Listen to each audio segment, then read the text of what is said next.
Hello, dear students. My name is Abdulaziz Bودلال. I'm a professor at the Department of English at the Faculty of Letters and Human Sciences in Bnsuoc, Casablanca. Now, today in this presentation, I'll be talking about the strategies for completing a successful doctoral dissertation. Now, this is a presentation addressed to all doctoral students, irrespective of the department of affiliation. Okay, so I hope you'll enjoy and benefit from the presentation. I'll give you an overview of the presentation itself. So there are 8 major sections. So the first section deals with the doctoral proposal and its restructuring. The second deals with academic rigor. In section 3, I'll be talking about time management, and then in section 4, writing the doctoral dissertation itself, and then I'll be talking about language style and mechanics before talking about the different components of the dissertation. And after that, I'll be talking about publishing the dissertation, and finally I'll talk about the preparation for the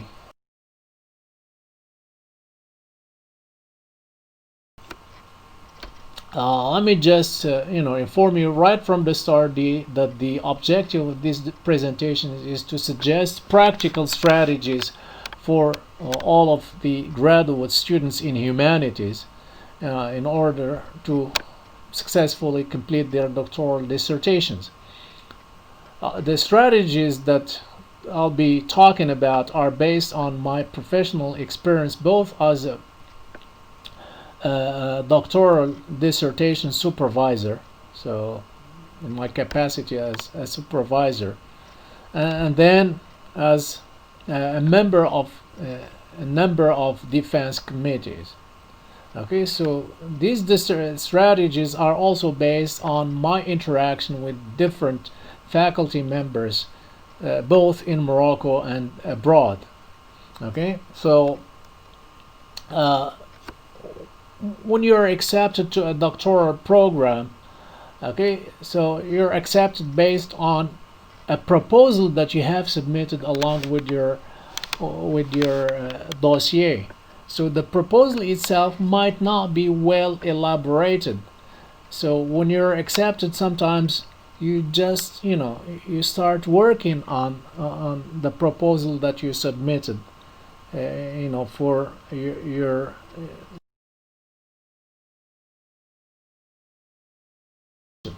Okay, so we're going to look at that particular proposal and see how you can restructure it in such a way that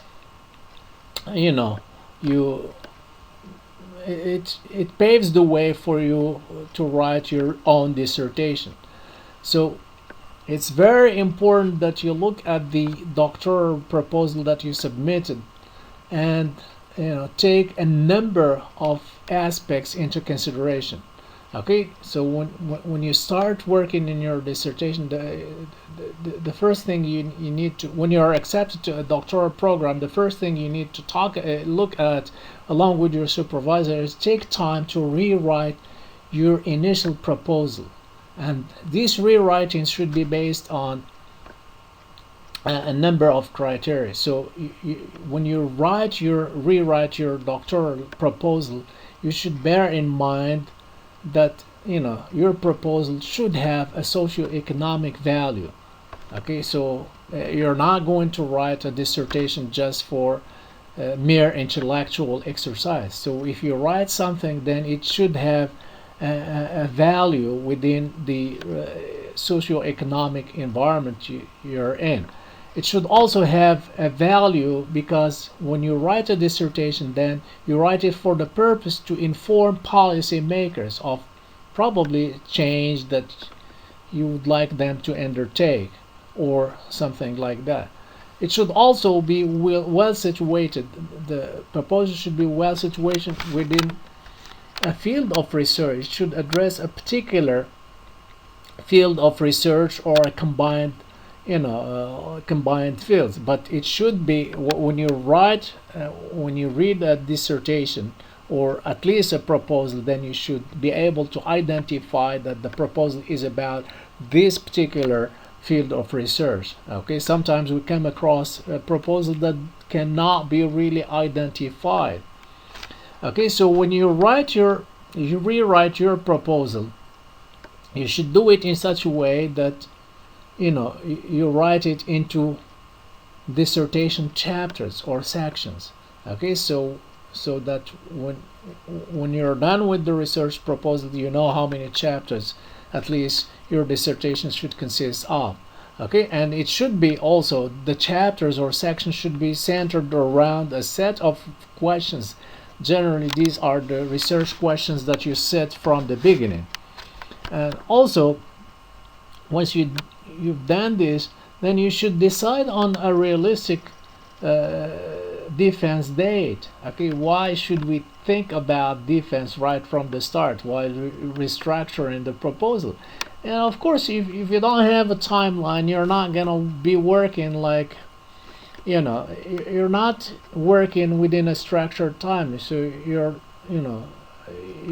not being very categoric. So you need to say, okay, fine, I'm going to give myself like 4 or 5 years to finish this dissertation. And when you have this objective in mind, then you have to work in order to achieve that objective in the number of years that you have set right from the beginning. So again, once you have reached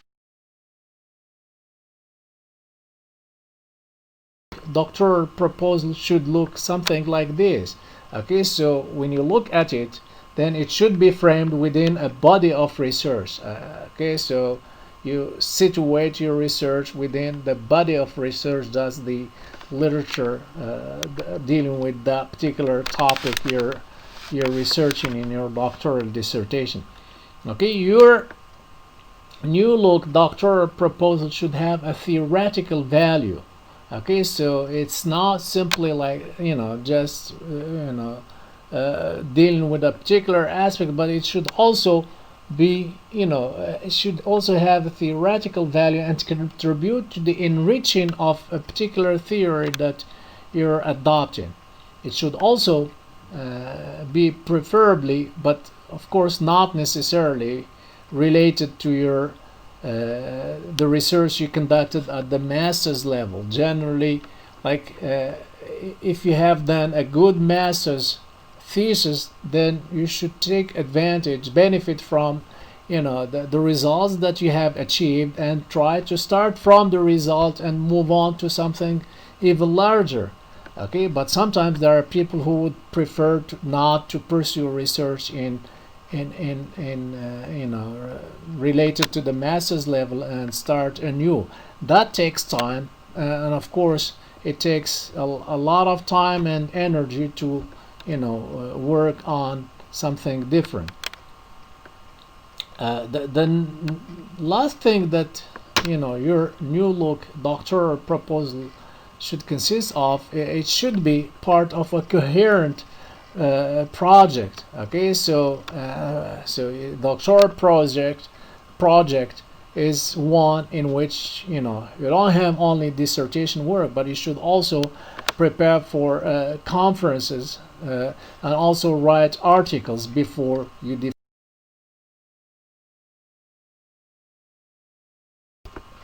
So next thing after the new look proposal, next thing we're going to talk about is academic third, you know, third aspect we're going to talk about is time management. It's extremely important to manage your time.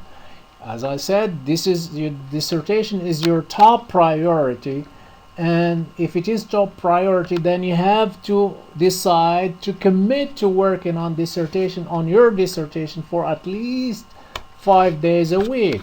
Okay, so if you work on that 5 days, that's your priority. It's as if you had a job and you need to go to your job on a daily basis, except probably for the weekend, where you take time, for a break. So you have to seize the momentum, and as we say, momentum is really magic, and you have to take advantage of that. So if you commit to working on your dissertation at least 5 days a week, then you have to commit to working on the dissertation the same amount of money, probably 5 to 6 hours a day. You say, this is what I'm going to do, and you have to do it. I mean, it's not like theoretically, saying, well, I should work 6 days, but 6 hours a day. You have to work 6 working hours on your dissertation. Okay, and those 5-6 hours a day that you spend on your dissertation are what we call protected dissertation time. Say, for example, if you're working 6 hours, like 3 hours in the morning and 3 hours in the afternoon, depending on the type of person you are. There are people who could work up to 6 hours or more. So decide on what is good for you, like splitting those 6 hours, or even you can go beyond 6 hours, splitting them over the morning and afternoon, or morning and evening, okay, depending, as I said, on the type of person you are and the time you prefer to work on your dissertation, and call that your protected dissertation time. So you're not gonna be doing anything during that protected time. Of course, you need to be realistic about the timeline to avoid discouragements. You're not gonna say, I'm going to work 10 hours a day or 14 hours a day on my dissertation, but you end up working like 2 or 3 hours, or sometimes not even look at your dissertation work. So again, in order to be very structured in your work, then you need to write a task list of the do's and the don'ts. Okay, what you're supposed to do, okay, and what you're not supposed. Now, the fourth aspect that we're going to talk about in this presentation is writing the dissertation itself. So when you are in the process of writing dissertation, okay, so I'm sure that this is something you do even without me telling you to do it or asking you to do it. So you need to review other dissertations in the field of research, before you start your own. Okay, see how dissertations are written and how they are structured and outlined, because you learn from other people's dissertations. So whether they're good or bad, if they're good, then you take, you write, you take, the benefits of that dissertation. If it is a dissertation that, that is not really good, then of course you are going to learn from it, and you're not going to write something similar.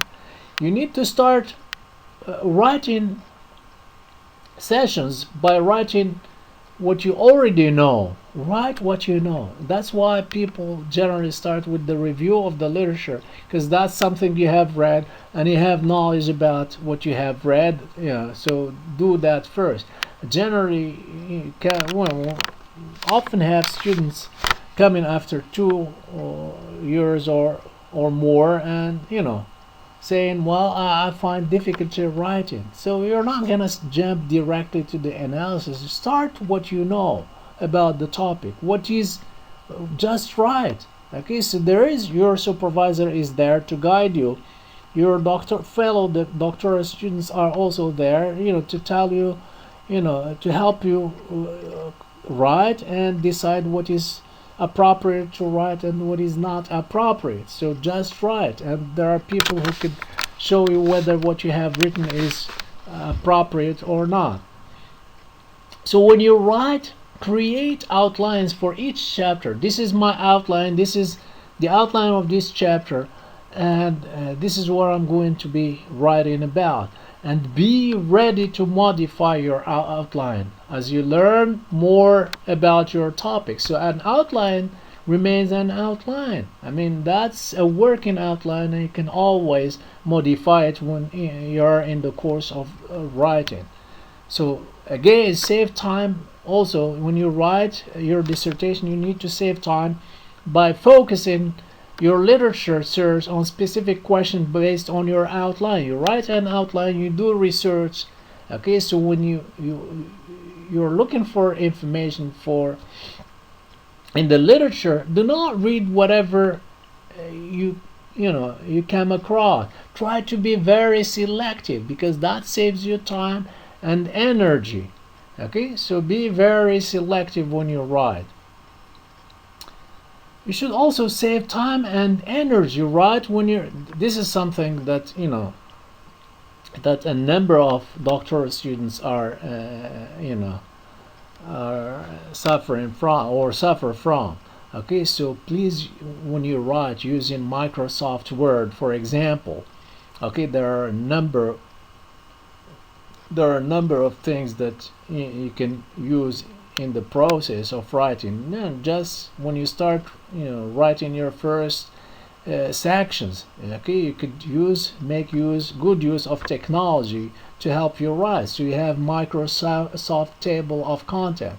So you need to set that from the beginning, so that when you want to write the table of content at the end of when you have finished your dissertation, you can generate that automatically. Also, your bibliographical entries. Okay, whenever you want, when in the process of writing, whenever you want to add a reference, write it and set it right from the beginning. And there is a way to do that, and that could help you, generate the bibliographical entries that you need to set, add at the end of the dissertation. Also, if you are using special fonts, okay, so for talking about linguists, for example, people write in special dissertations in phonetics, phonology, in different departments, Arabic, English, French. Okay, so you need to use special fonts that are available at the Summer Institute of Linguistics. So you can download these fonts and install them and use them, like to transcribe words. Okay, so the most important thing is that you need to let Microsoft Word do things for you when this can be done automatically, and it's doable. You just need to ask. You can you can do that yourself. Just Google anything that is difficult for you to understand. Go to YouTube and have ways how to use Microsoft Word for the table of contents or citation and organization of.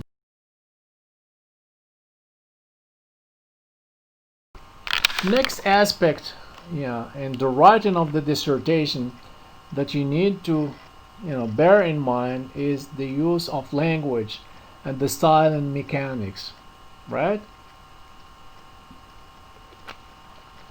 So in writing, irrespective of the language that you're using, Arabic, English, French, Spanish, okay, so you need to use standard academic language. So the standard academic language should be clear, unambiguous, and objective.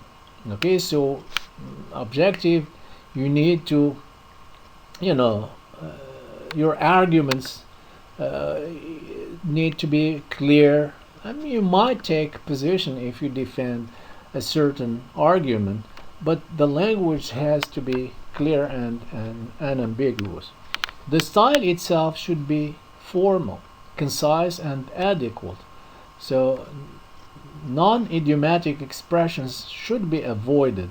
And again, the chapters need to be balanced. Okay, so you should not write a chapter that is 100 pages long and another that is 40 pages 40 pages long. Okay, so the chapters need to be more or less balanced. You should again avoid including long quotations in your dissertation. Okay, so you may refer to research that's been done before, but you need to make your voice audible. You're not going to repeat what other people have said. Then you have to comment on what people have said, and place yourself with respect to what these researchers have done. So in the writing of your dissertation, you need to edit, proofread, and spell check your work. Okay, so you're not going to submit a dissertation that is full of mistakes and errors. So when you're done, or even when you're writing the process, when you are in the writing process, you should have other people read and proofread your work. Okay, generally not two, not three, as many people as you can.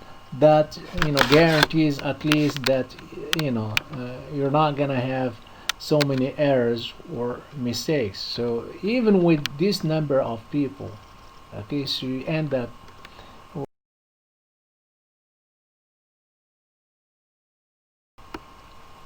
Now next we move to in this section to talk about the components of doctoral dissertation. So once the doctoral dissertation has been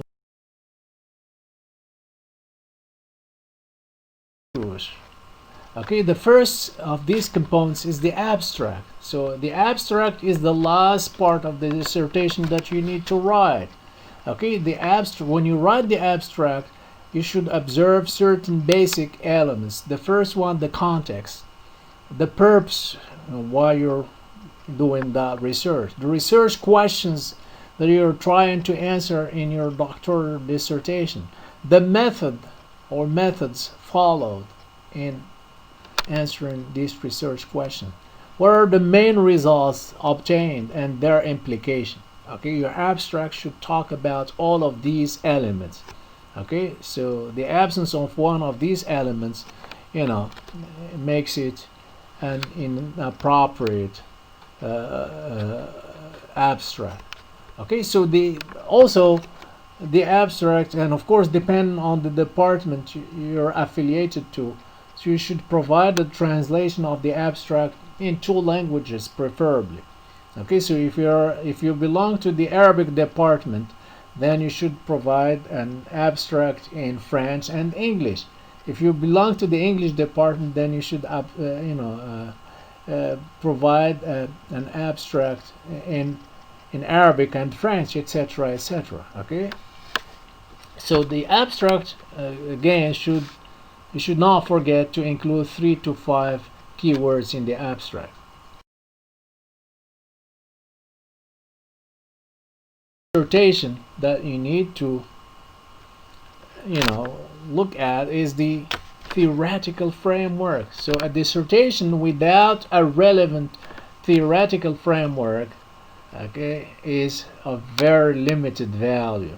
Okay, so this is the reality. The number of dissertations are simply descriptive and do not analyze anything, because they don't have a theoretical framework. Okay, so that's part of the contribution. Okay, so if you don't have a theoretical framework, then you should not expect any contribution whatsoever in the dissertation.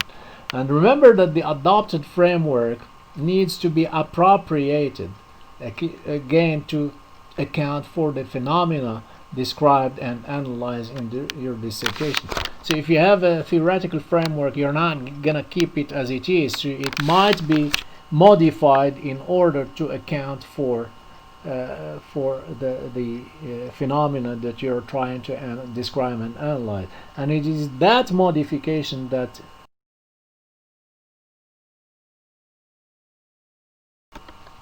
now in addition to the abstract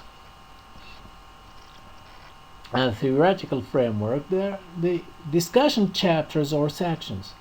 Okay, dissertation needs to consist of discussion chapters. Okay, so these discussion chapters or sections account for the results obtained from your own standpoint of view. So when you discuss, you always discuss from your own standpoint of view. Okay, as I said before, you might even have to revisit the theoretical framework in light of the results obtained. Okay, so the theoretical framework should not, you should not be very rigid and stick to the main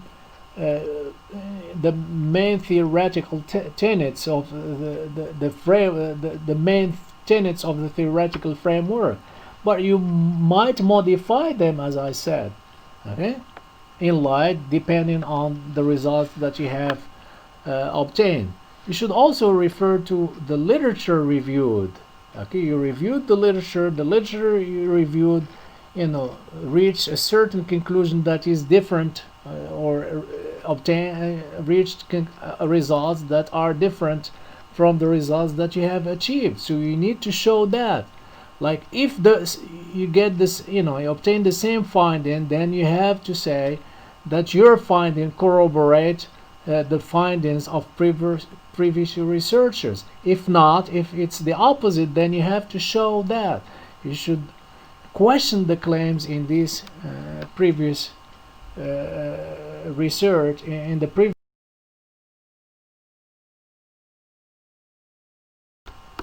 The implications, in addition to the abstract theoretical framework discussion chapters, you need to the dissertation, the other component of dissertation is the implications. So a good doctoral dissertation should conclude with implications, and these implications should match the results obtained.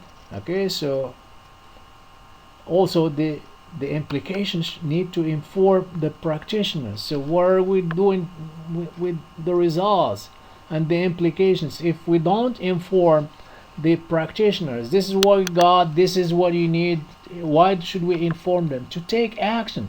If you're calling for a change, like say talking about the educational reform, and you call for a change, then that's directly addressed to practitioners. Also policy makers, if it is something that the results that you have achieved should be communicated to policy makers in order to take them into consideration in future policies. Okay, so a good doctoral dissertation should also conclude with implications that suggest further research. So you have done a certain research that allowed you to inform practitioners, policymakers, but also to point to directions where research is lacking. And that's, the fact of pointing to direction is in itself a contribution, because you're allowing other researchers that come in after you to work on aspects that you haven't dealt with in your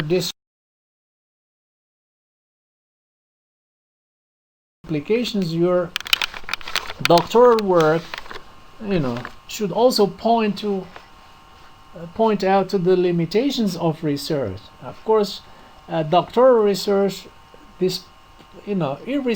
despite the fact that it might be really enriching and comprehensive in a sense, but also, this is a doctoral dissertation should have limitations in terms of the scope of the study and a sample. For example, the scope, you have dealt with only 3 aspects in your dissertation.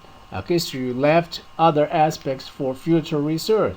Also, the sample that you have chosen for study and research is very limited in number, because given the dissertation, you cannot go beyond a sample consisting of say, like the sample consists that you have chosen consists, for example, of 100, 200 students. You cannot go beyond, because there is no way for you to, deal with the sample beyond that. So, and you should point out that. Okay, you should also point out to the limitations relating to the data collection instrument. Okay, so and it should in no way undermine your research, but that's part of doing research. So you have, of course, to set clear your achievement, and of course the results that you have achieved, but also point out to the limitations, and of course work. Also, the one of the components of the dissertation is the bibliography. Okay, you should vary your sources. Okay, you should not draw heavily on one or several references. So your references need to be varied.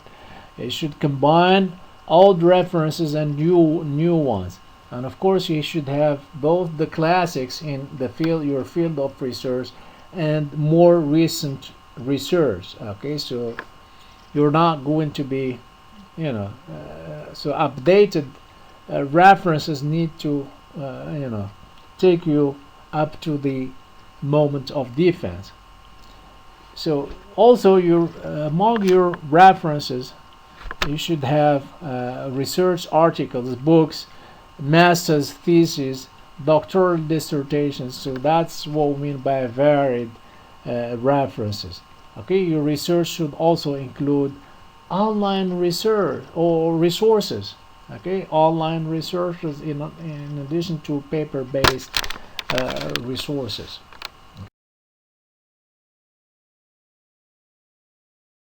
That was the last thing in our section dealing with components of the dissertation. Now remember, one aspect that I'd like to talk about in this presentation relating to is the one relating to publishing the dissertation itself. So here I should talk about two phases. The first one is before you defend your dissertation. Okay, so remember, when you are in the process of writing your dissertation, you need to publish, and publication is a partial fulfillment of the requirements for your doctoral degrees. So most of the universities in Morocco here require that you have at least 2 publications before you submit your dissertation for publications. So that's why you need to publish aspects of your doctoral project while you are writing the dissertation. So your published research activities should cohere into a well-determined research program. Okay, so you're not going to publish something outside your dissertation. Whatever you publish needs to be directly relevant to your doctoral dissertation. Okay, so when you publish, you publish papers, start first with doctoral symposia. Okay, that's I stress on doctoral symposia because that's an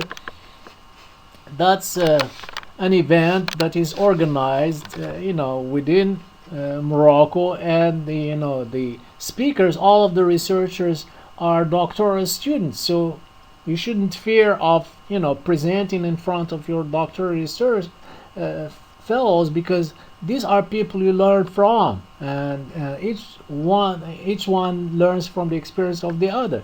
So first publish, write papers in doctoral symposia, and then you can move on to national.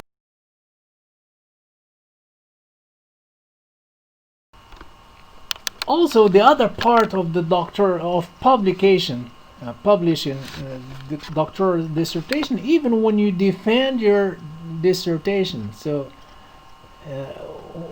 before you defend it and after you defend, you need to bear in mind that you need the publication for a number mainly for your job hand. So after the defense, publication maximizes your chances for job hand. Like if you're looking to work as a professor at university or at a research center or at one of the ministries like Ministry of Planning, and I'm talking about geographers and sociologists. So these people are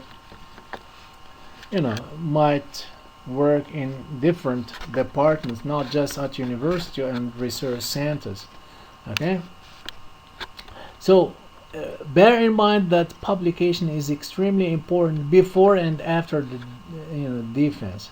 Okay, so after the defense you need to publish paper based on your defended doctoral dissertation. So you have your doctoral, so probably from each chapter you might want to choose like to write 2 papers based on one of the chapters.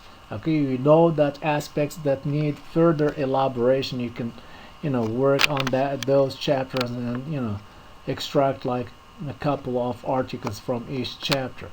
You should also now you move on to the next step. If you've had experience in doctoral symposia and national and international conferences, now you can publish in refereed or peer-reviewed journals. Although there are doctoral students that publish even before they defend their doctoral dissertation. You can also, if you become experienced enough, you can publish in indexed journals. Okay, so you should, but always bear in mind that when you publish research activities that are really coherent into a particular program. So you're not going to publish here and there in different disciplines. So as a doctoral student or a newly doctorate holder, I mean, you need to focus. Focus is deal with one aspect relating to a particular field of research, and that's the field you've been researching.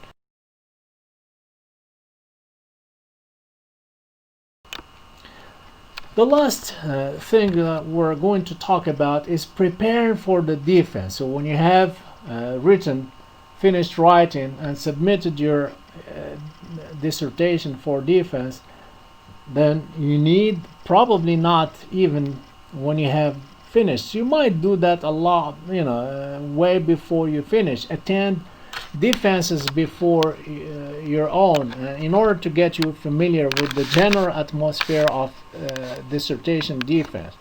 You need to prepare. Okay, when you have submitted your dissertation and waiting for defense day, you need to you need to prepare your presentation, and you need to prepare it as if you're preparing for a conference paper.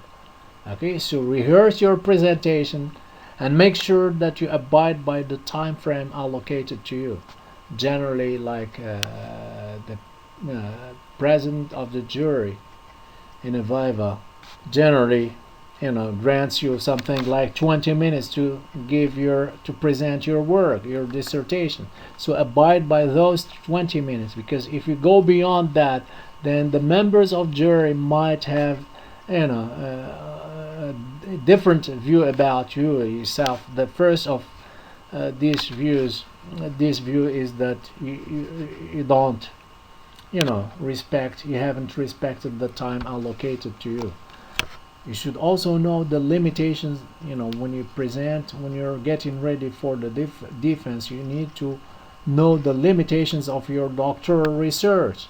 Okay, and the limitations, so prepare for these limitations in advance. Okay, and be ready to answer any this presentation.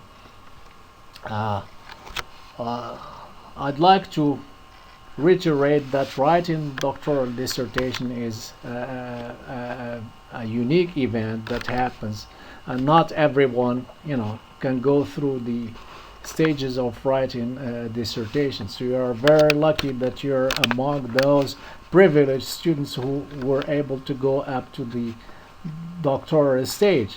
So the completion and defense of your doctoral dissertation marks your transition from a doctoral student to a doctorate holder. So it's really a wonderful feeling to be a doctor, and you will experience that once you have defended your dissertation. Okay, so once you have defended it, then think of pursuing doctoral research. Okay, so postdoctoral research should be one of your primary concern if you intend to take up teaching at university, for example, or at your research center, like for example معهد التعريب أو معهد الدراسات الإفريقية. Okay, so or any other research center. Okay, also postdoctoral research should allow you to keep abreast of the latest development in your field of research. The references that I have used, okay, in addition to, again, as I said, experience, personal experience, but these two references contain other references and websites that you can refer to for further research.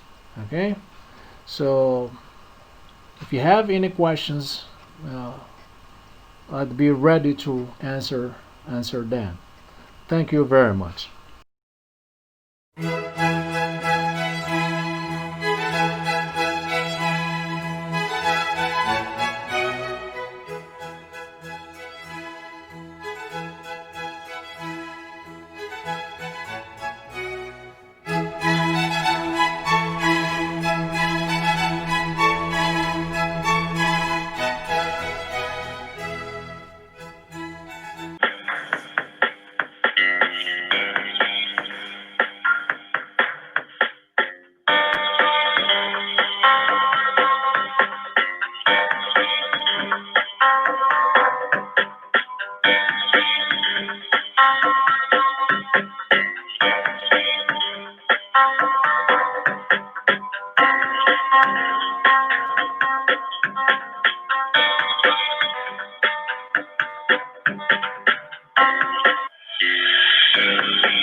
Okay, thank you, Professor Bensoukas, and thank you, Professor Zerura.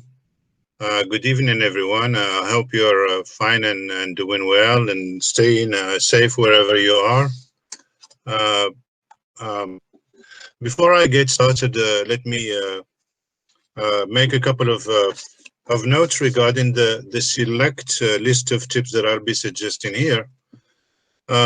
First, this video post, I must say, is not meant to serve as a substitute for what your supervisor is normally supposed to provide you with.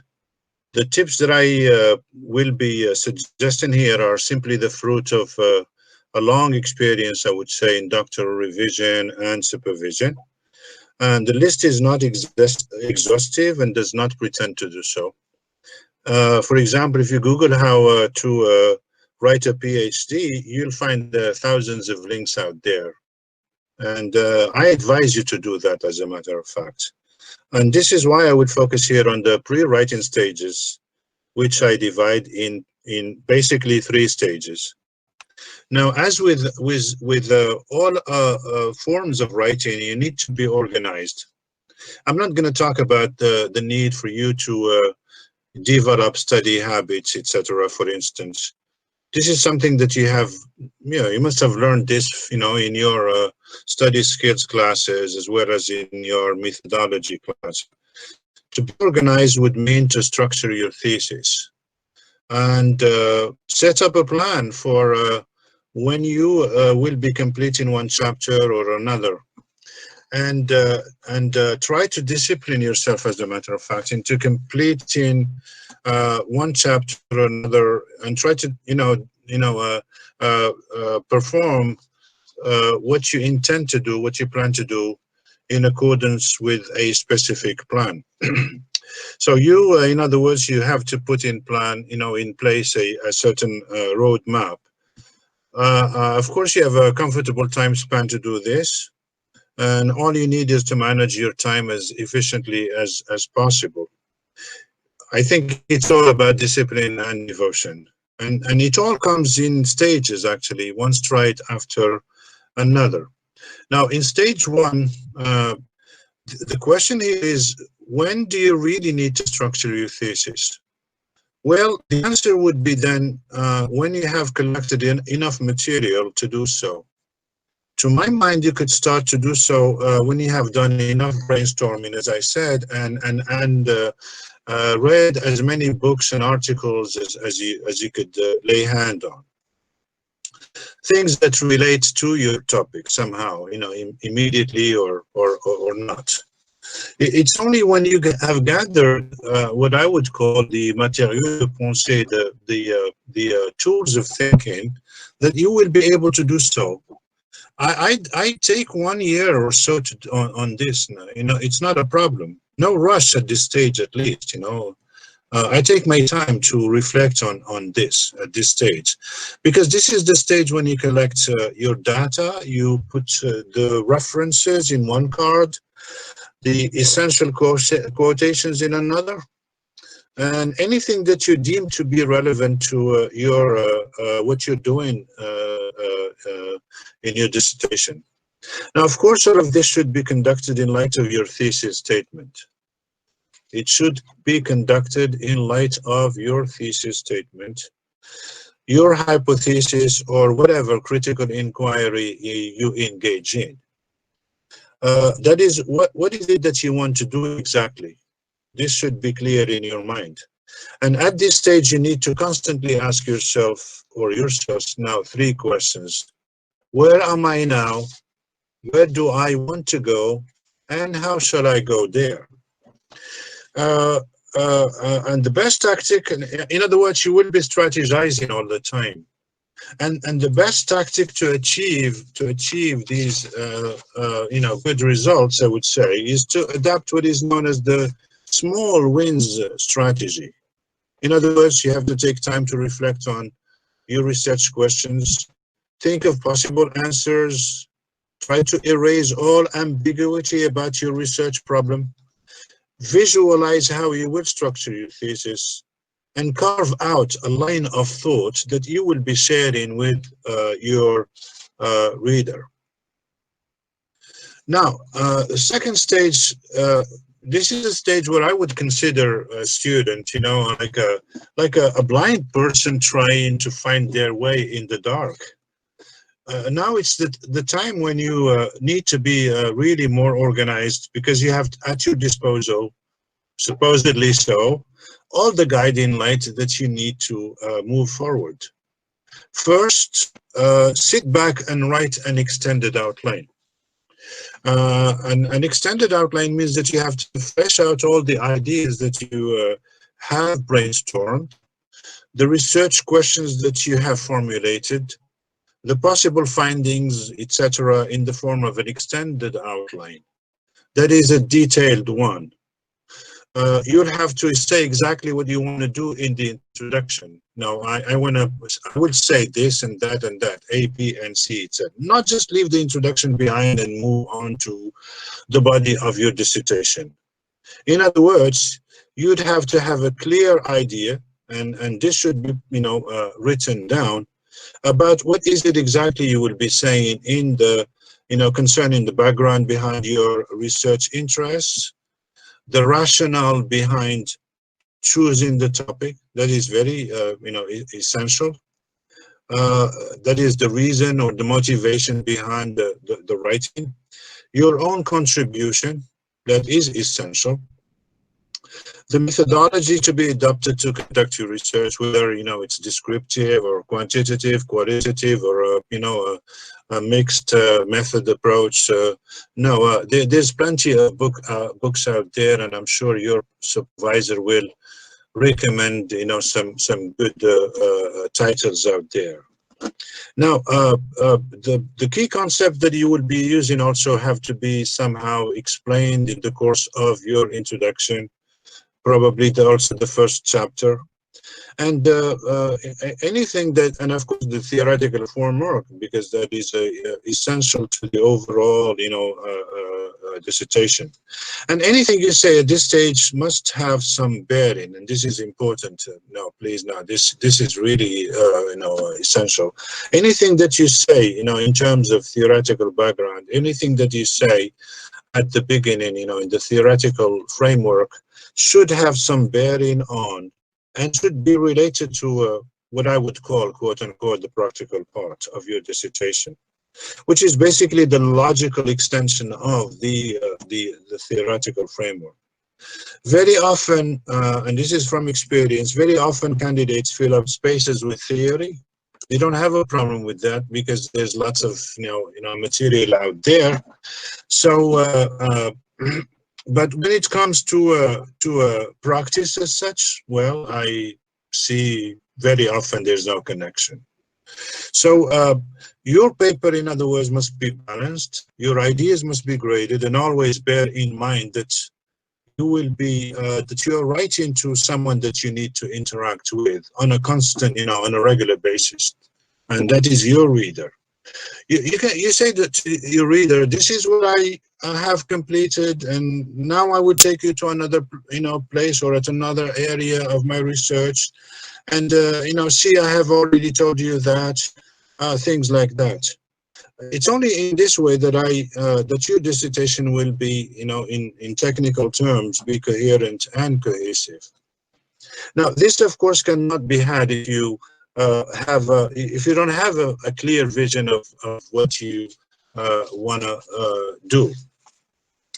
And and this is why I personally insist that I have my students write down a detailed or an extended outline before they're given the green light. I was going to say the red light, the red light, because when they're given the green light actually to start writing.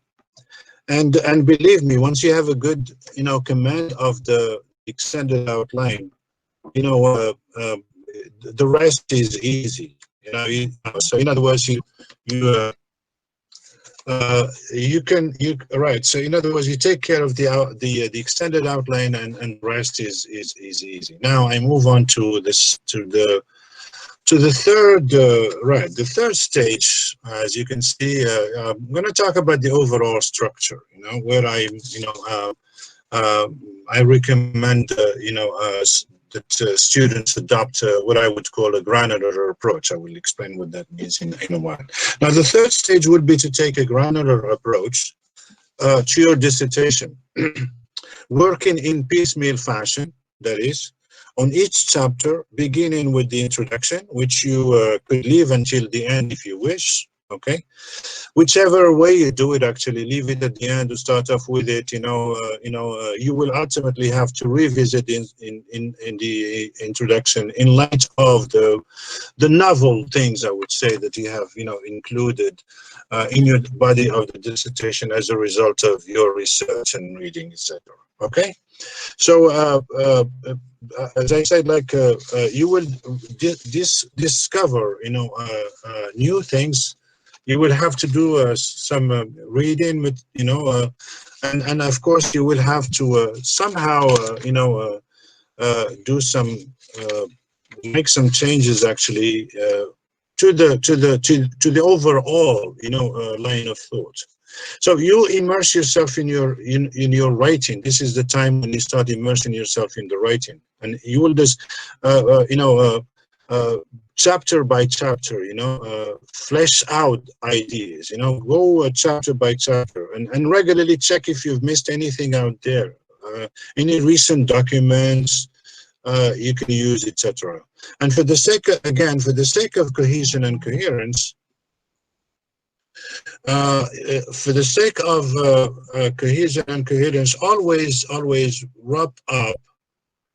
And yeah, this is my, yeah, this is stage 3, right? Okay. And for the sake of cohesion and coherence, always, all right, I insist on this, always wrap up a chapter with a conclusive statement and prepare the reader for what you're going to be doing next, that is in the next chapter. Okay, your aim, what you aim to achieve in the, right. Also, at this pre-writing stage, you need to decide in concert with your supervisor, of course. You need to decide on the kind of you know, manual or style sheet that you want to use. You know, whether you want to use the MLA, the Moroccan language, the Modern Language Association, or the APA, which is you know, the American Psychologist, right, Association. Whichever you right, you want to adopt. I mean, I have no problem personally. I don't see a big difference. You know, as long as you're content with one, then that's fine. Okay. So if you prefer, for example, use MLA, it's okay. But if you have to be, you know, if PA have to be consistent, you have then to take some time to practice using one or the other. That's important. And of course, there's plenty of material out there that you can use that will guide you in how to use one or the other. Okay, no time to write. Your supervisor will recommend one or two for you. Finally, do some benchmarking, you know, out there. Go check out some PhD dissertations out there. In your area of specialty, more preferably, you know, just to see what's out there, and stay away from far-fetched topics, you know, because yeah, you want to make a contribution. You don't want to complicate life for you as well as for the reader, as well as for the supervisor, you know, because the supervisor is really has to also not to suffer, you know, from what you're doing. And one last thing perhaps is, you know, as far as contribution is concerned, you need to debunk, you know, always, you know, try to debunk things for your reader, and debunk things that, and like, and you would say to your reader, like, you know, things that they have not been familiar with, or you know, you defamiliarize them, you demystify things for them, you know, so much so that they, you know, they end up by saying something like, "Oh, really? I didn't know that." Okay. If you can come to if you can arrive at, you know, getting a reader to say, "Oh, really? I didn't know." Right, then I didn't know that. Then you have, you know, been successful. That's it. Thank you very much. Okay. Thank you. Okay. Here's one last. All right. Okay. All the best to you. Thank you very much. All right. Now I give the floor to Professor Bensoukas. Okay, thank you, Professor Kérimi, for your very nice talk, and I think it has paved the ground to the coming presentations, mine, and that's by Professor Zura later on. So I'll just take a few moments to upload my presentation. Here we go.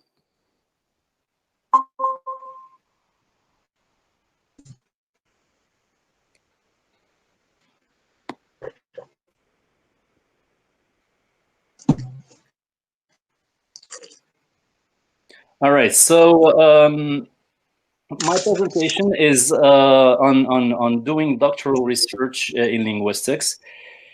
And what I will try to do in this presentation is provide more of general guidelines that students could use. These could also work for other areas of specialization, but my focus in this presentation is more on linguistics. Okay, so the way I'll proceed is the following. I'll just point to the fact that students need to know at least the basics of different fields of linguistics. They also need a basic functional knowledge in the, for example, the sociolinguistic situation of the country that they're working on. In our case, for example, if you're working on the languages in Morocco, you need to know what the sociolinguistic situation in Morocco is exactly. And I'll spend a few minutes on research methods in linguistics, and I'll finish with data. I'll be talking about transcription and glossing, two different skills that are mostly needed in doing linguistic research. So I'll start with the fields of linguistics. So it's my belief that every student who embarks on a doctoral research at in linguistics should have a good knowledge of the different fields of linguistics. There's no terrible thing than probably talking about things that we don't understand. In my experience, I feel that people might be doing, for example, something like applied linguistics or sociolinguistics, and they will need concepts from syntax or from phonology or from morphology, and they just, whatever they write in their dissertations betrays their lack of mastery of the basic concepts. Things I've seen range over people presenting data from standard Arabic and then claiming it is from Moroccan Arabic, for example. People discussing phonological concepts, but they confuse them, if you see what I mean. So I think that a good knowledge of the field of linguistics is always very important. And if you're working on a very special field, I think you need to have a good mastery of it. Okay. Now you also need a good knowledge of the specific field of linguistics investigated. If you're working on any one of the theoretical or formal linguistics fields, areas of investigation, like phonetics, phonology, morphology, syntax, etc., you really need a good specific knowledge of that field. If you're doing like applied linguistics or sociolinguistics or whatever field you're interested in, a good knowledge is always a prerequisite. And then, of course, for you to be able to analyze data and present your work in a convincing way, you need to have a good knowledge of the theoretical apparatus and to have a good mastery of the data you're presenting. And then you also need to have an awareness of the relevant textbooks, handbooks, journals, databases, online resources. These are the things that I will be presenting right now. There are also like manuscripts, what some people used to call underground literature or gray literature, whatever the term means, which simply refers to works that are unpublished, like dissertations or paper manuscripts. You should be able to distinguish these types of works and also be able to judge which ones you can start with first off, and which ones are relevant to you and which ones are not. So when it comes to fields of linguistics, the first thing that you can probably start with if you're at a loss is grab a good textbook. And now all good publishing houses have comprehensive textbooks. And these at times come in different editions. And from one edition to the next, of course, the book improves tremendously. We have plenty of examples. I'm just giving you one house of publication here. You have an introduction to phonology, to pragmatics, morphological theory, etc. And these are really like comprehensive. I've used some of these in my areas of interest. And believe me, they really work. Of course, this is just one house of publication. There are others which are just as good. Now, the other thing you can use to start with is encyclopedias. There are very nice recent encyclopedias available. I'm giving you a few examples here. The one in blue, the Encyclopedia of Language and Linguistics, the second edition, comes in 14 volumes. I mean, like this encyclopedia covers pretty much everything you have in the field. And what is interesting about these encyclopedias is that the lemmas, the entries, the lemmas are contributed by authorities in the field. which makes it really more interesting and more reliable. It makes them interesting and reliable. If you compare, for example, the way encyclopedias are done now with the way they used to be done, there is a huge difference. In the early days, encyclopedias used to be written by a limited number of people, each one contributing a number of lemmas, and that's the way it worked. Now, what people do is that they invite specialists, authorities in the field. For example, you want people to deal with a special aspect of sociolinguistics, you call on real sociolinguists who have a good experience in the field, who are very knowledgeable of whatever is going on, etc. So I used a few entries from this very encyclopedia in my research and in my teaching. And believe me, it's really a good place to start, and it's even for professionals, not only for students. Even for professionals, it's really a good place to start. Now, the other type of references you have out there are handbooks. Again, all good publishing houses have comprehensive handbooks. If you are not familiar with the concept of handbooks, this is a collection of papers that deal with a specific field. You have a few examples here. So what you have is papers dealing with the state of the art. These are generally invited papers, contributions, and the authors are asked to present the field in as detailed and as updated a manner as possible.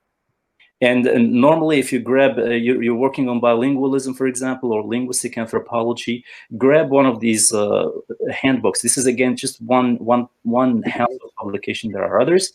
If you grab one of these and you read relevant portions of it, I'm sure that you can have a very good start. Of course, you can always check the bibliography, because the writer of each chapter will just be sending you to other references that are already available in there. Now, the most difficult thing to read are journal papers. This is where the research is really taking place. And all fields of linguistics have one or more established journals. You have examples here: applied linguistics, phonology, journal of pragmatics, word structure, which deals with morphology. There is a journal entitled Morphology, by the way, brain and language, you name it. There are plenty more that I cannot really list here.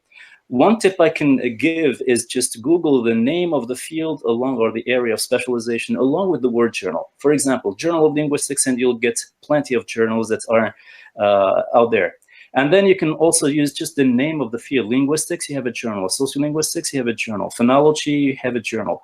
Pragmatics, you have a journal. Applied linguistics, you have a journal. Phonetics, you have a journal. So these are things that are available. It's good to check them out. And as you're doing research, this is really, as I said, where you get with the most recent developments in the field. Of course, publication takes some time, so there might be like a 1 year between the date of submission and the real date of publication. And in the meantime, some necessary, not necessarily, but some good changes, some important changes may have taken place in the field. Now here it's a different story. You have to find ways of getting to international conferences. That's where also you get the information you need. Now, in addition to these are publications, books. You can have them in paper format. You can have them in online formats. Never mind. There are also plenty of databases you can use, or platforms. Now, research databases, one you can start with is JSTOR. Now, JSTOR gets you almost everything that is out there. You get thousands of hits when you try to Google something, but it's a good place to start. The other thing you could use is get to the option of JSTOR where you check the individual journals. Now, JSTOR has a little problem. It's most of the journals are not really updated, so you always have a 5-year limit on the journals, in the sense that you can only have access to issues that are published 5 years ago or something like that. For some of the journals, you get for some of the journals, you get access to the most recent ones. EBSCOhost is a good one. Project Muse is more like that's where you get journals on formal linguistics. But these are really important databases that you, of course, these are just examples. Get to know them, get to see how you can access them, and get to know how to exploit them. There are more data-oriented databases. I'm giving you a few examples here. The first one is L'aménagement linguistique dans le monde, hosted by the University of Laval in Canada. Now, what this does is it simply gives you a good presentation of the language planning, language policy of almost each and every country in the world. And take my word for it, you can just go there and check, like for example, under the rubric of Morocco, for example, go check Morocco. You'll find, and this is of course a website which is updated every now and then. You'll find pretty much the latest texts that relate to language planning, etc. And this really like gets you everything. It's really like a good place to start if you're doing this kind of thing. Ethnologue talks about the different languages of the world. It comes in a paper version. The Universals Archive, you have this is a database you can consult. It deals with universals in phonology and morphology, syntax, etc. So this is kind of an update of the types of universals that are available depending on the published literature, etc. Same thing for the World Atlas of Language Structures online. Of course, these are just a few things. It depends. I try to show you different things like structures, that's more like the structure of the language. L'aménagement linguistique, that's more like sociolinguistics. The universals, it's kind of related to the structures, etc. Ethnologue can give you the historical background on languages and much more. These are just examples, as I said again. So as you move on with your research, get to know which databases you can use and exploit them. Now, there are also platforms. The Linguist List is very interesting. You can, by the way, just enroll somehow. You become a member, and there you can get all types of information. For example, the recent conferences. There are hundreds or probably thousands of linguistics conferences going on in the world, and most people would publish on the Linguist List because this is a very good means of distributing, of disseminating information, of sharing information. So go check it. It has publications also. They have because this is the Summer Institute of Linguistics in the United States, and they have like lists of journals. They have publications of their own. They have a lot of information concerning conferences, etc. And it's very easy to use. By the way, it's user friendly. Academia and ResearchGate and ORCID. Now, this is one way in which people can share their research. You can create your own pages as well later. But here you can also like consult these, and they give you a lot of downloadable papers. Of course, you know that you can use Google Scholar specifically for this type of research, but these really like get more. You can get to the individual pages of researchers. In Morocco, we have this EMIST, which is hosted by the Centre National de Recherche Scientifique et Technique in Rabat. And there you have plenty of Moroccan journals that are available online for free. So you can download materials, etc. And just go and check. The linguistics ones are really interesting. So one thing is you get information from these journals, but you can also find ways of publishing with these people, which is a good thing. So just get to know how to use it, what the options are that are available to you, and I think it's a good place to start. The second point I would like to talk about is the basic functional knowledge you have about languages and the linguistic situation in the country, for example, in our case, Morocco. What I mean by basic functional knowledge is, for example, the sociolinguistic situation, the historical background of the language families we have, or the phyla also, the language policy of the country, language and education policy, etc. So these are more like, this is more like a general background, linguistic background that you need to know so that you become functional as a linguist. The sociolinguistic situation, of course, we have native languages in Morocco, we have official languages, we have foreign languages, there's multilingualism, and there's diglossia.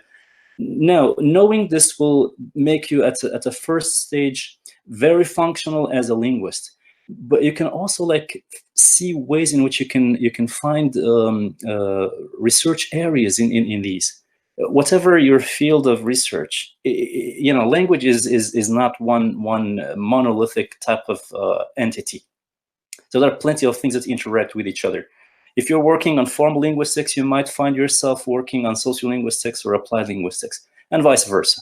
So if you know these things, like this basic functional knowledge in linguistics, it can just make you a better researcher, if you see what I mean.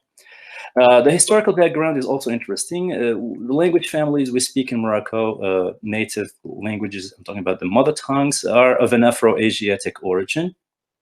But there's also a language contact that has been there for a long time between the native languages and between native and foreign languages.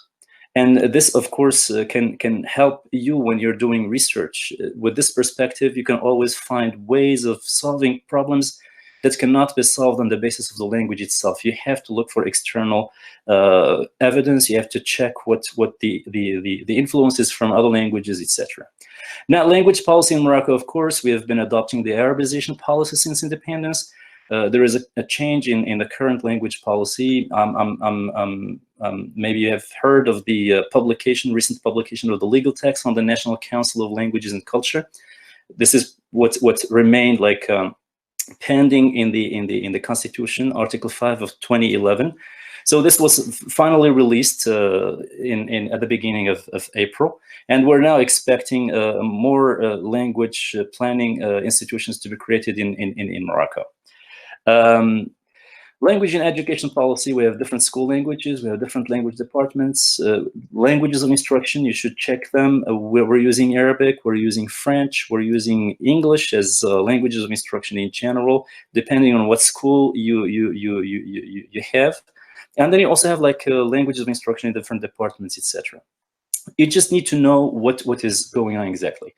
Now, the third point is before it's not before, but while you're doing your research, actually, even before, you can start with this, and then it's something that is going on as you progress in your research.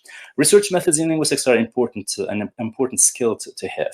Now, what happens in here is that formal linguistics methodology is different from applied linguistics methodology. Now, in formal linguistics, the way you deal with phonological data is not the way you deal with morphological data, is not the way you deal with syntactic data, etc. In applied linguistics, it depends. You can have like different types of designs.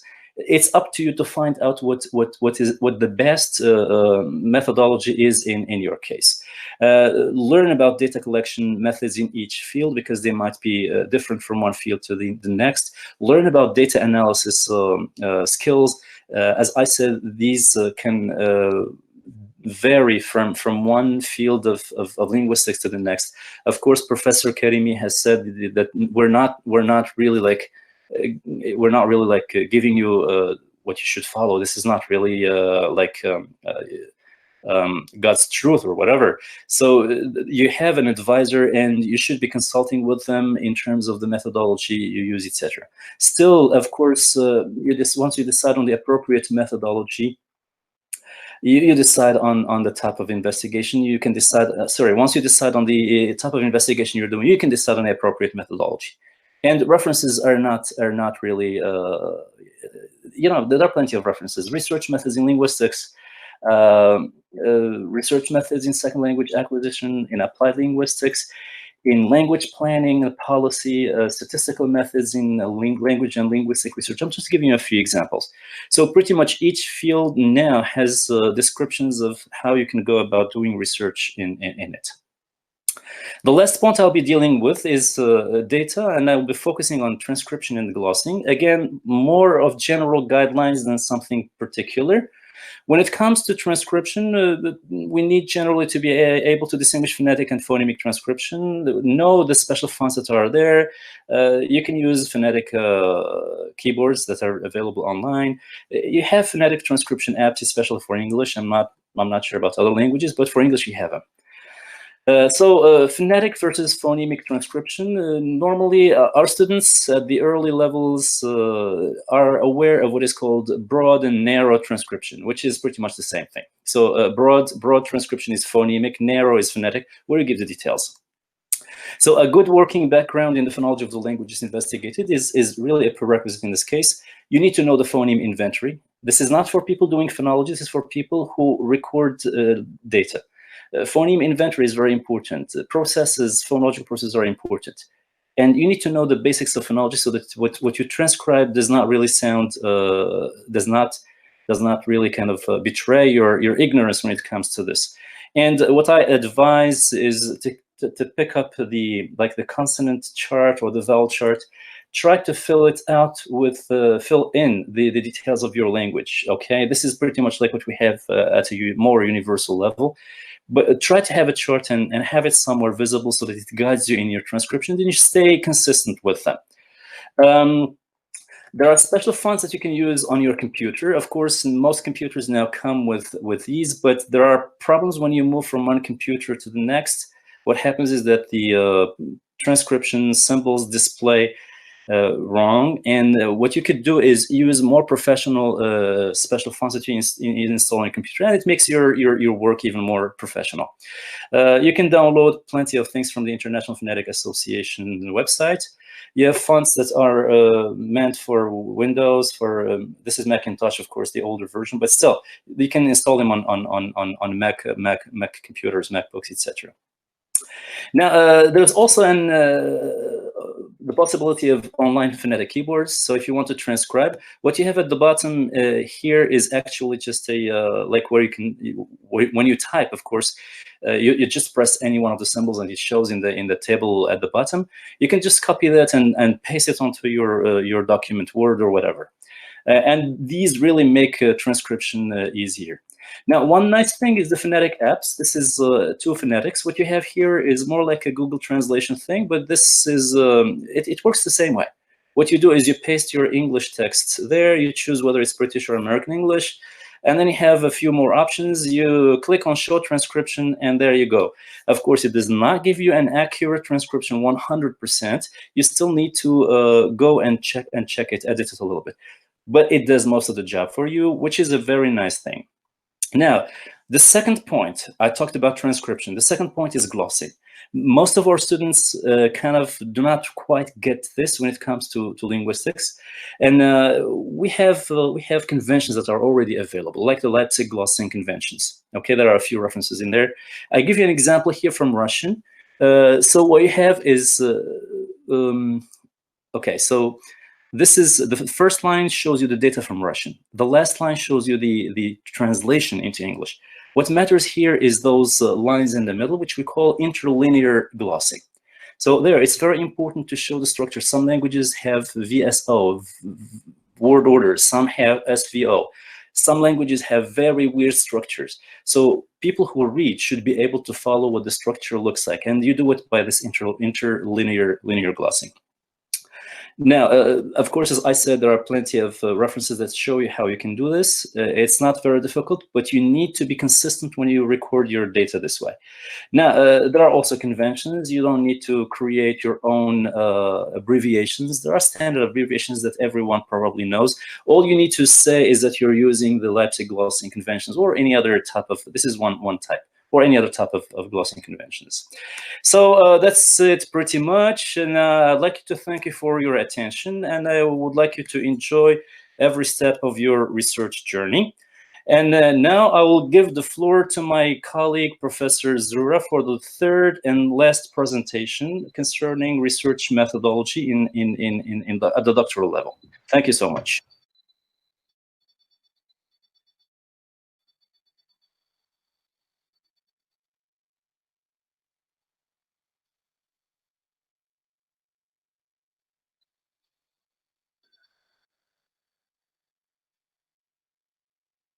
Thank you, Professor Bensoukas, and thank you, Professor Keriemi. Good greetings to you all, the new doctoral students. Welcome aboard. Welcome to the university and to the Faculty of Letters and Human Sciences in Rabat. This third presentation in this special webinar that we are addressing to the new cohort of doctoral students, as you've learned from the previous presentations, deals with the basic skills that you need to know or to learn before you launch yourself in the big project of researching your doctoral thesis. Two key moments in the research journey of beginning doctoral students that I would like really to focus on today. First, the time before outlining and drafting the first chapter. This is the focus of my brief presentation here.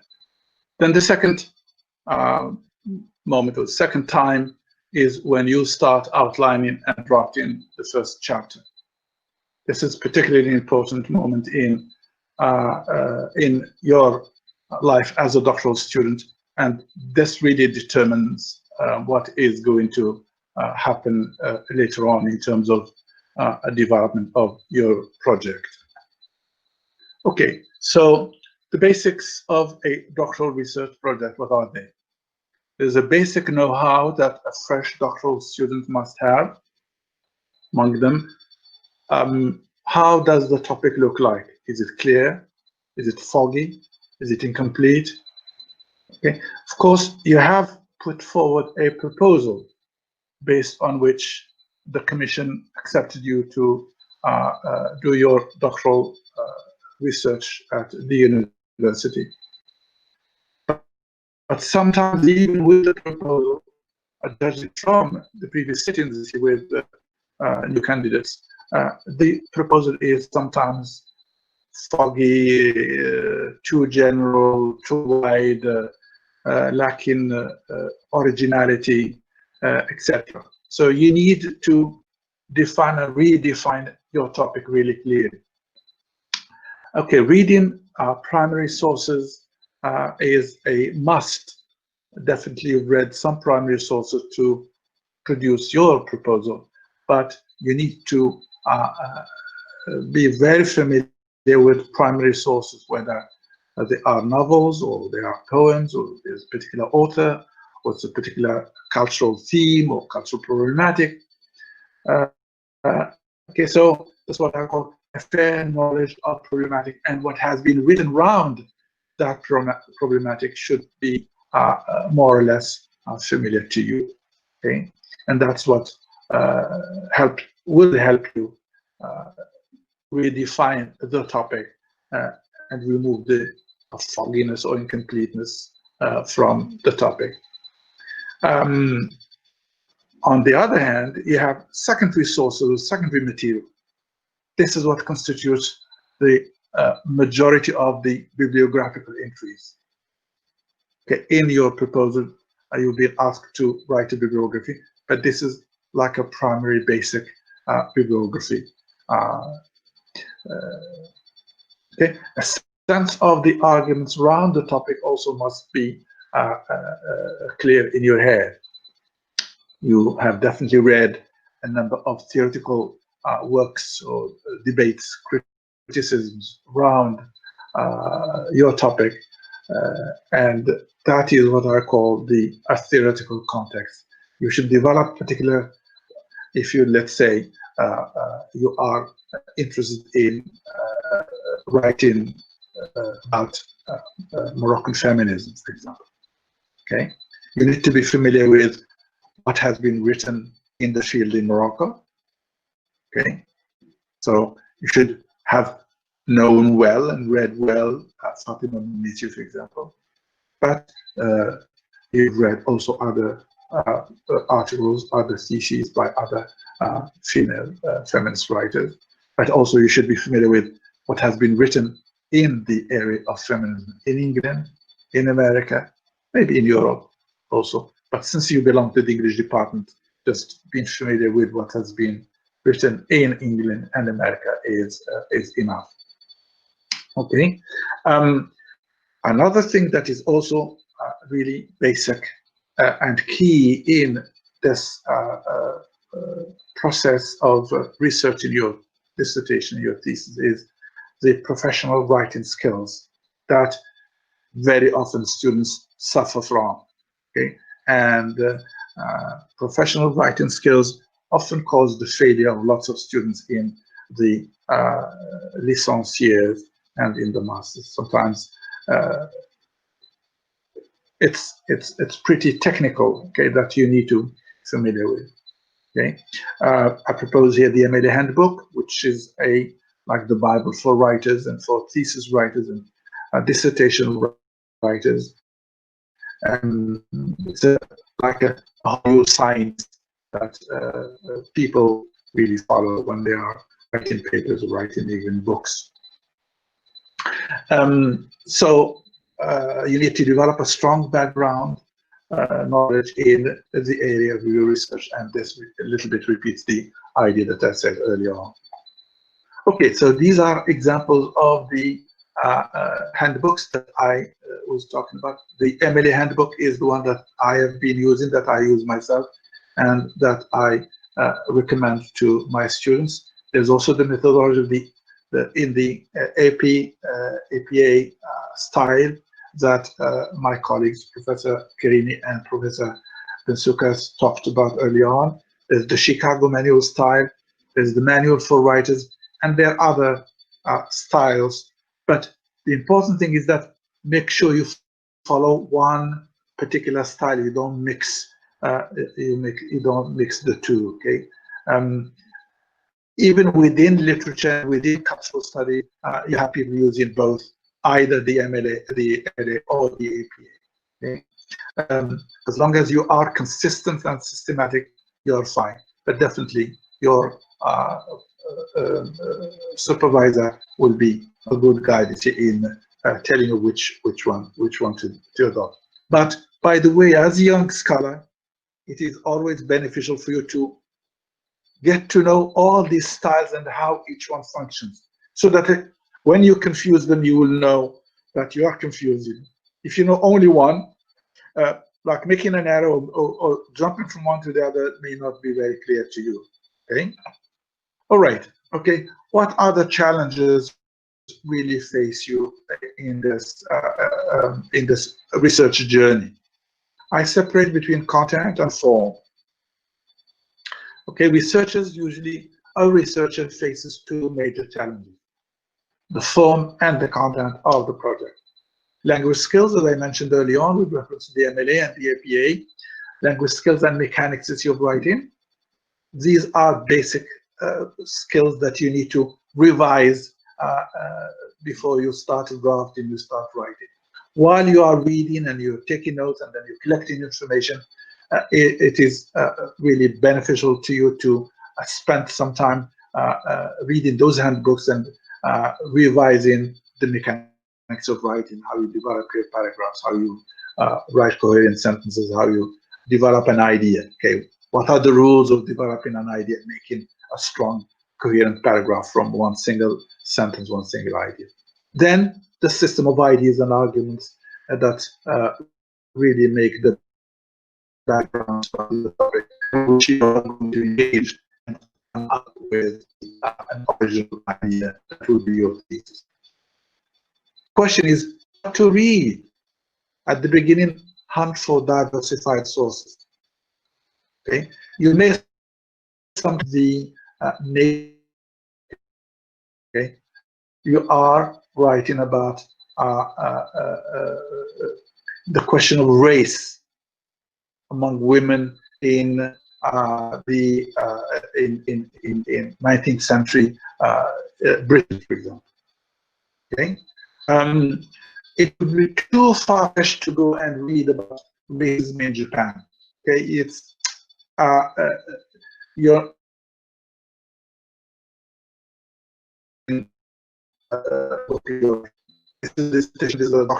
yes, limit yourself to the space of England, since you're dealing with 19th century England. And of course, Your research may take you to, I don't know, to Jamaica, to Nigeria, to South Africa, to America, but that is still within the area of your specialty and your research. And then as you read more, and then your thesis becomes much clearer, then you narrow it down to a more manageable topic. Note-taking is an extremely important skill that you need to master, because if you're reading like you're reading 20 books, 30 books, if you're not taking good notes, okay, you're going to forget everything, and it will be very difficult for you later on to put the ideas together in order to construct your argument in coherent chapters. So I call this a technology, note-taking.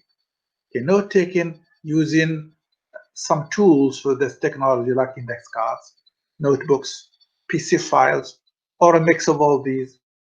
You invent the most convenient technique for you that will allow you to recuperate ideas that you have read, that you have remembered in different places, and put together in order to construct your argument.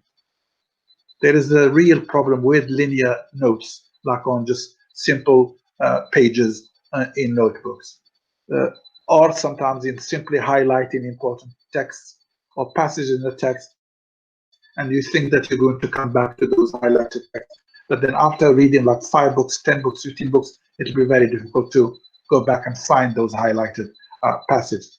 You need to find ways of collecting them, taking them out of the article, the passages themselves, and putting them together. And later on, like a deck of cards or many decks of cards, you can reshuffle them around, separate them into cards that go into different chapters with different headings, etc.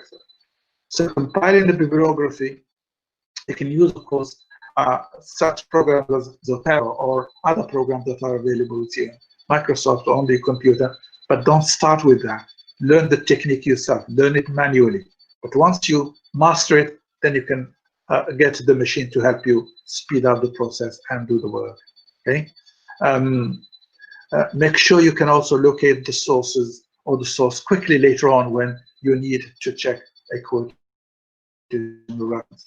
Say you have a lot of science, okay? You have it on, say, on an index card or on a notebook, and then you have shoved that block quote in your argument, but then you read it and it's incoherent. There's the word missing.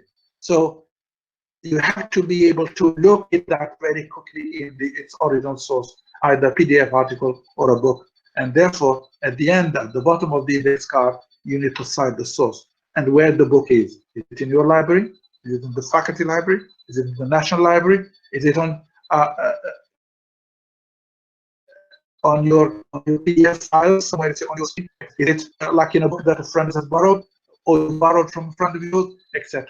So locating the original idea is extremely important, and it becomes quite serious later on, because sometimes you go crazy if you cannot check the origin of that or the accuracy of that quotation, and you need it, desperately you need it in order to consolidate your argument. And remember, professors, readers, they do check quotation, they do check citation. Sometimes they do it randomly, but they do check. We do check, and very often we find a lot of inaccuracies in the question that the students really start. Why do we all continue thinking about how to improve the topic and where you are leading, where the topic is leading you, or where the argument is leading you, or what arguments are you developing, okay? And how is your thesis original? Remember that you will be required to submit at least 2 articles for publication before you can defend your thesis, and there will be always a commission reading your article before it can be accepted to be published in a peer-reviewed journal. And if it's not original, if it's not contributing any new ideas to the field, then it will be rejected, and you don't want that to happen. So aim for original thinking or originality. Reading lecture sources Every information source is a potential research source. Sometimes originality of a thesis comes from the source material that is discovered.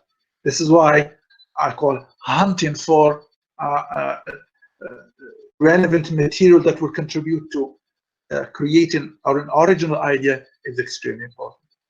Start with common sources, like Google Scholar, university databases, the internet, JSTOR, paper libraries, books, paper books in library, digital sources. And now, you're so lucky. In the old times, like 40 years ago, we didn't have all this plethora of really resources and the books. So I know life becomes more difficult. The life of the researcher becomes more difficult, but that's life. It's better to have plenty than not having enough. Theses are also a very good source of information for your research. It's also good for you to go and handle some theses that were defended in your field, in your department before you, so that you will see what students before you had produced, and that will give you some good courage and initiative. Okay, popular culture is also depending on the topic again. Popular culture, oral popular culture is very also relevant source of research. Let's say you are writing a thesis on Gnawa culture. Okay, there are some books that have been written by Gnawa by actually American anthropologists, but also stations by so need to go and visit brotherhoods and listen to them, transcribe their songs, and use these materials as primary sources for your research. Okay. Also, when you are reading some PDFs or some books, look at the bibliographies at the end of the chapter or the PDF article. Sometimes the bibliographical sources there an excellent source of inspiration for your reading. So select some titles that you think are relevant to your topic, and then go and Google them and try to locate them and read them, and I'm sure they will enrich your argument. Soft sources are now more as important, like YouTube, ebooks or lectures, etc., as important as paper references. Check relevance through skimming first. Okay, so of course you say, "Well, my God, I'm just a human. I'm not a machine. How can I read 100 books, 200 books?" No, be methodical. Okay, there is a method. Okay, first, let's say you take a 40-page PDF, and so you're not going to start reading word by word from the first time. Okay, first you read the abstract, read the summary, then you skim through it and see if it is relevant. If it is relevant, you mark it, you put in your bibliography, and then you take time to read it slowly, and you take notes, etc. Then you go back and then you select what to read in depth. Start with summaries and abstract. I said that. Okay. Peer-reviewed publications are usually more reliable sources. Okay. Sometimes you'll find a topic that is dealt with in a blog or in a short article in the journal. Usually that is very superficial treatment of the topic. Better not waste your time on that unless you're dealing with the papers written during a particular period about a particular phenomenon. Okay, like you are looking at the old or the early Moroccan newspapers and how they dealt with the beginning of colonization in Morocco. So you need the newspapers in order to study them and use them in your research. Okay, so use your mind, use your rationality. Okay, so an example of notes taking. Okay, so this is what is called the index cards. Okay, so although you may think it's old-fashioned, but no, it's not. It's very relevant. It will help you organize your ideas later on. You can see you can clip. You go through the deck of cards, and you can clip those that go together, that can the quotation that can be used in a particular chapter, etc. Some actually in the old times, that's how I did my doctoral thesis like this in 1990, and I worked with these. Actually, I still have some of them at home, like the archives. You use some index cards like this as well for the bibliographical entries, but this was before the time of the computer. Okay, now with the computer, you can go to the file for the bibliography, and you can shove a new title anywhere in the list that is organized bibliographically, and the entries will just space out and get organized by themselves. Okay, all right. Okay, this is another couple of images from more sophisticated note taking, and you can imagine how much time this researcher on the right has really made using index cards an attractive and more professional ways of exploiting them. Then you have the case on the left-hand side, very traditional, with the notebook, taking notes you see on the notebook, but I'm sure that will be very difficult to locate, to use to locate some word or some quotation if you have like 10 notebooks. It's like that, where we have more than a couple of hundred pages, because if you take in a notebook for like 5 years, for 3 years, 4 years, then when you are writing your chapters, it will be really very difficult to locate particular quotation. But again, as I said, be inventive, find a methodology that is more relevant to you, that will help you locate the quotation, the references to the source that you're reading. Okay, let me move on. Okay, now we get to the last stage. That's the third stage, as I said, which is the stage of outlining and of drafting those chapters. This is a stage that you will reach maybe after 3 years of 3 years of reading and researching. This is the time of, it could be maybe after 2 years, but I think that after 2 years is a little bit too early. 3 years is reasonable, judging from the experiences of other students who have finished their doctorates, you see, in the past. Okay, so when you get to this stage, you have accumulated so many, so much material. Okay, so many, like index cards, if you use in the index card, so many quotations, so many commentaries, so many ideas. Okay, so you have become the specialist of that topic that you've been researching, and you've been living with it day and night, having dreams and nightmares about particular ideas, particular authors, particular events, etc., etc. You've lived through periods of anxiety, but also moments of happiness, because you feel that you've progressed and then you have achieved something. Okay, so when you accumulate enough citations, separating the index cards according to the chapter title can help you a great deal in setting your outline. Okay, again, remember, when you, this is not the first time you're going to write an outline. Okay, so like as you progress, you are drafting some basic general outline with just the basic headings first, and then you are adding subtitles here and there, etc., etc., with the help of your supervisor, with the help of different professors you're discussing, you're talking to, with the help of ideas you've collected from some conferences to relate to your topic, etc., etc. The sky is the limit.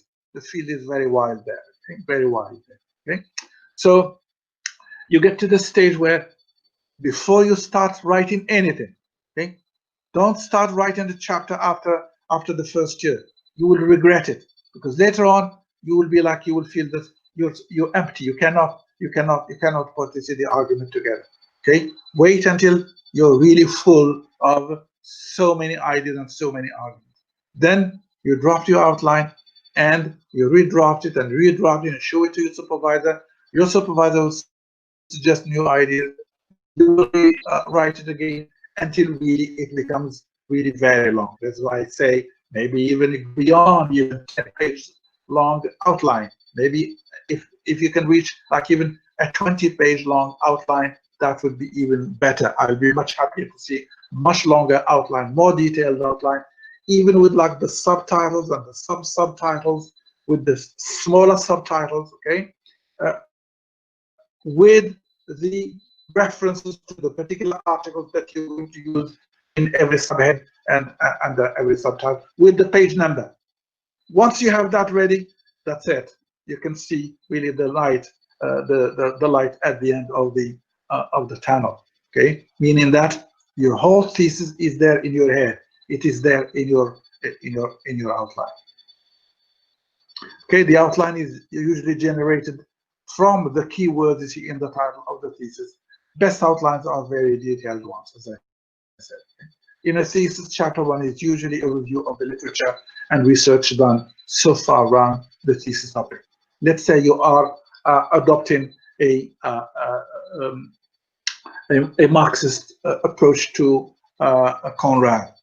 Okay, in your first chapter, you must go through the different schools that have introduced Conrad: formalist, feminist, Freudian, psychoanalyst, and you show the limitations of each one of them. And then you say, well, I am proposing a better approach to Conrad, which is a colonial, post-colonial, Marxist, etc., etc. Or vice versa.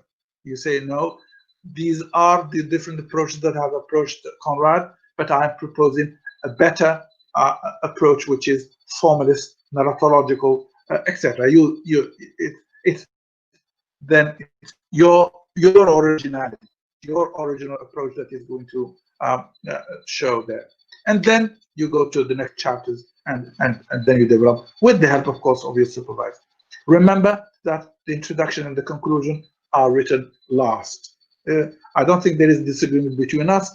I heard Professor Kariemi said it's your choice, but for me, because usually the introduction is to introduce something that is already complete, and you cannot introduce your thesis before it has been finished. You need to finish all the chapters, then you come back, because in the introduction, what you do, you introduce the reader to the different chapters that you are going to, and you give like some kind of summaries to them. The conclusion also is written last. Once you conclude the work and you say, this is what I have achieved, and had I had 10 years working on this project, I would have done this and this, and I would leave this to maybe my future book, okay, or my future masterpiece.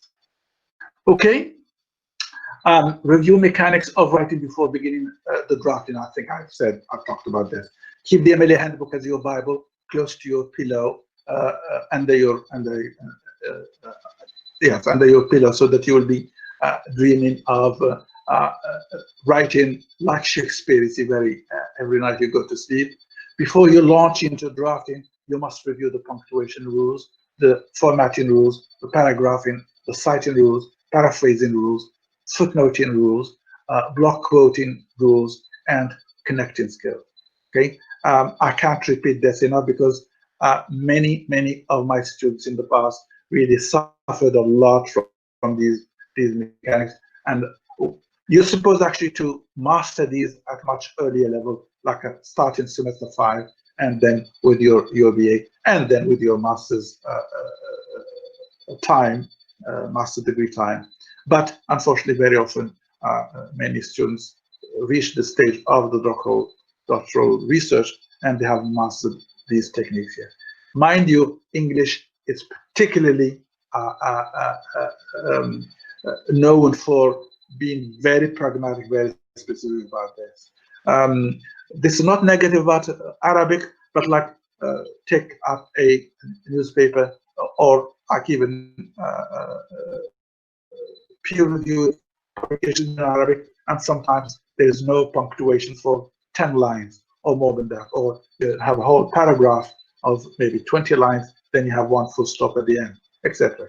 Okay, so again, as I said, this is not negative thing about Arabic, but we don't have this technology of the rules of writing in Arabic, and that's another question maybe the linguists need to address.